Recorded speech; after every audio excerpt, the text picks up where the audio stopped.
우리는 매일 수많은 숫자가 담긴 뉴스를 접하곤 합니다.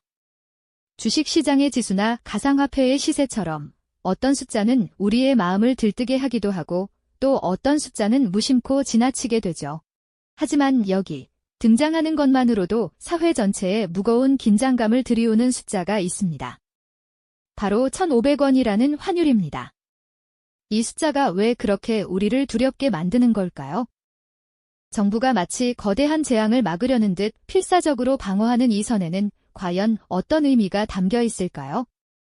오늘 우리는 이 숫자 뒤에 숨겨진 우리 경제의 가장 깊고 본질적인 공포와 마주하려 합니다. 환율 1,500원은 단순히 외환시장의 가격표를 의미하는 것이 아닙니다. 그것은 우리 경제가 견딜 수 있는 한계를 시험하는 일종의 심리적 마지노선과도 같습니다.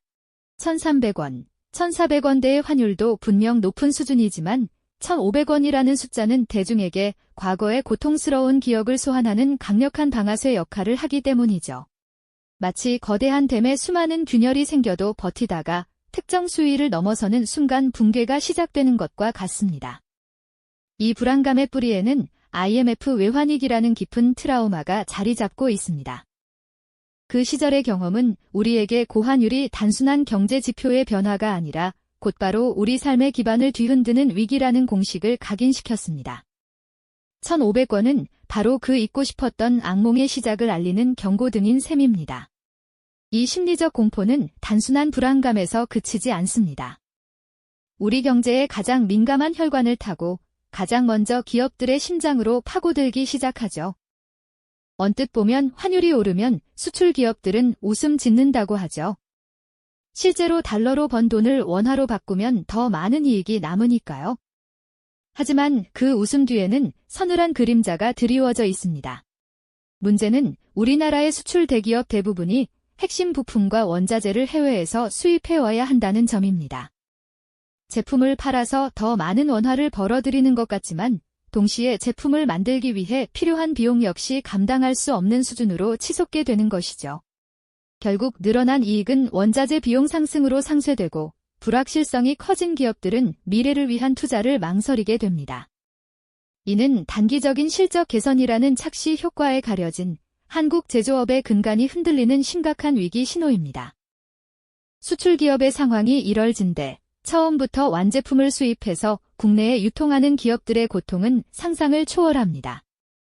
똑같은 물건을 들여오는 비용이 순식간에 수십 %씩 뛰어오르기 때문이죠.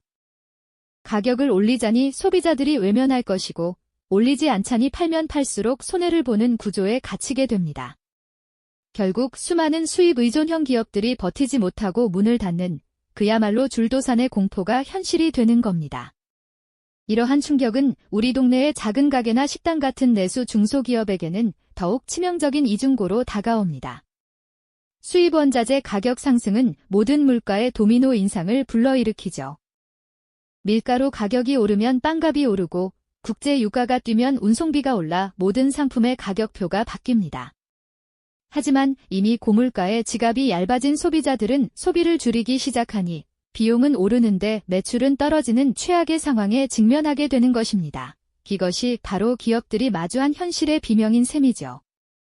겉으로 보기엔 환율이 오르면 수출 대기업들은 웃을 것 같지만 실상은 그렇게 간단한 문제가 아닙니다.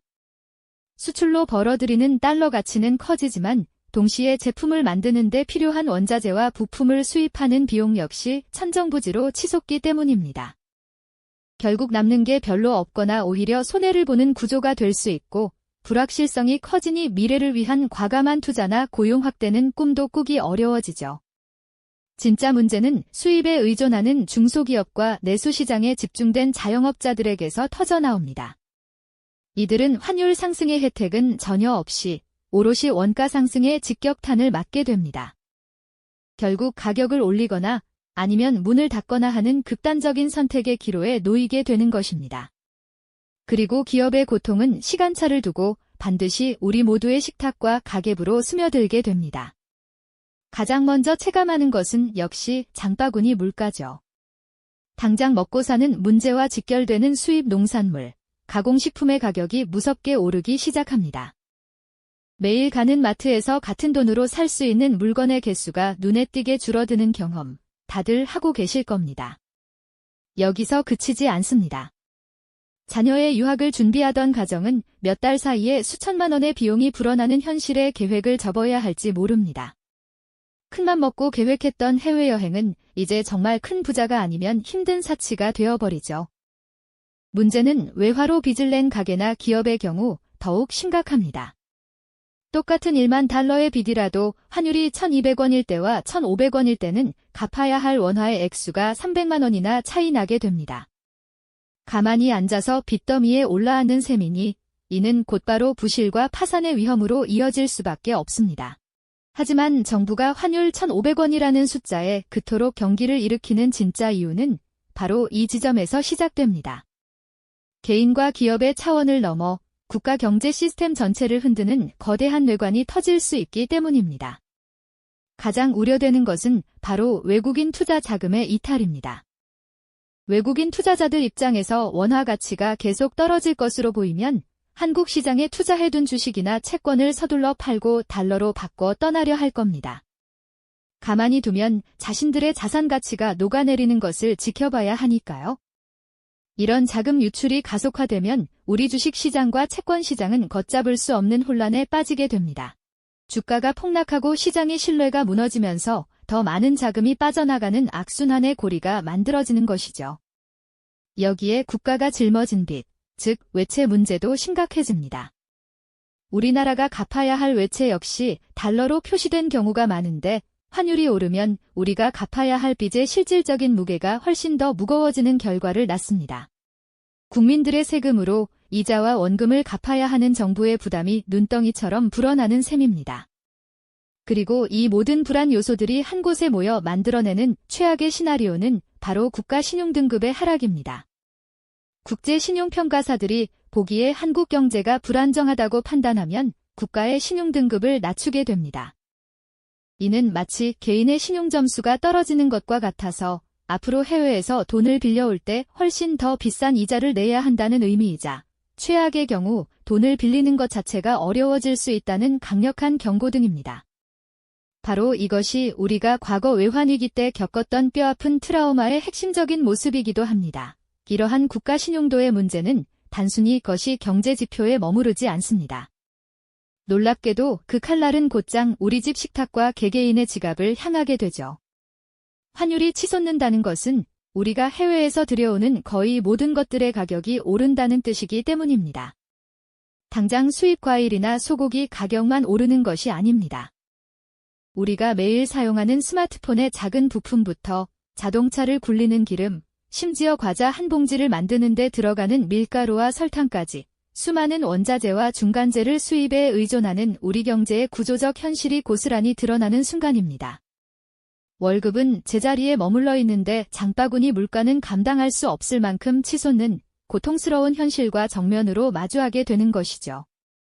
여기서 끝이 아닙니다. 자녀의 유학을 준비하던 부모님, 해외여행을 꿈꾸던 신혼부부의 계획은 더 큰 벽에 부딪힙니다. 같은 100만 원을 환전해도 손에 쥐게 되는 달러의 액수가 크게 줄어들면서 우리의 꿈과 계획의 가치마저 함께 떨어지는 듯한 무력감을 느끼게 됩니다. 문제는 화로 빚을 진 개인이나 기업의 경우엔 이 고통이 생존의 문제로 직결된다는 점입니다. 가령 10만 달러의 빚이 있다고 가정해보죠.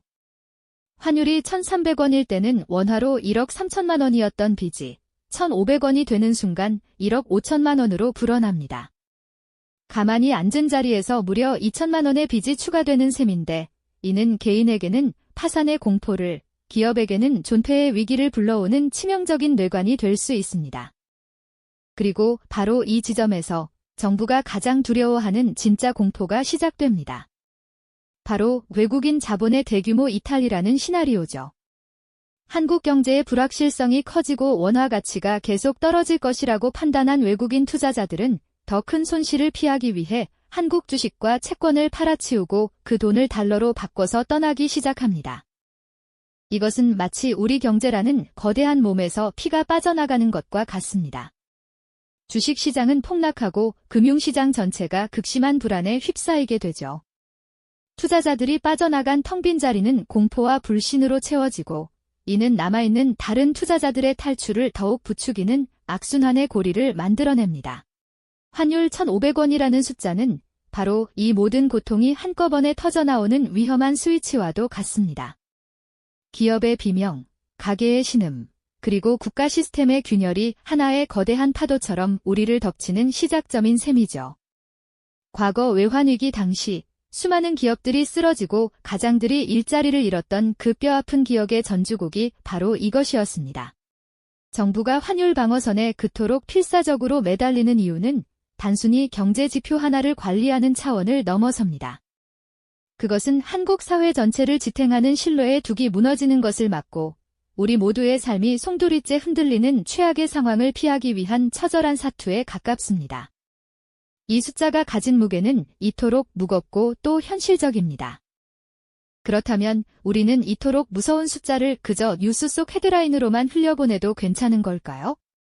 환율 1,500원이라는 경고등은 우리에게 과거의 교훈을 잊지 말라고, 그리고 다시는 그 시절로 돌아갈 수 없다는 준엄한 메시지를 던지고 있습니다. 이것이 바로 우리가 이 숫자에 담긴 진짜 의미를 직시해야 하는 이유입니다. 이 거대한 위협의 파도 앞에서 과연 정부와 우리는 어떤 카드를 쥐고 있으며 어떤 선택을 내릴 수 있을까요? 다음 시간에는 절망 속에서도 길을 찾아야 하는 우리의 대응 전략에 대해 보다 깊이 파고들어 보겠습니다. 이 영상이 도움이 되셨다면 좋아요와 구독 부탁드립니다. 여러분의 응원이 제게 큰 힘이 됩니다. 다음 영상에서도 더 유용한 정보를 공유하겠습니다. 감사합니다.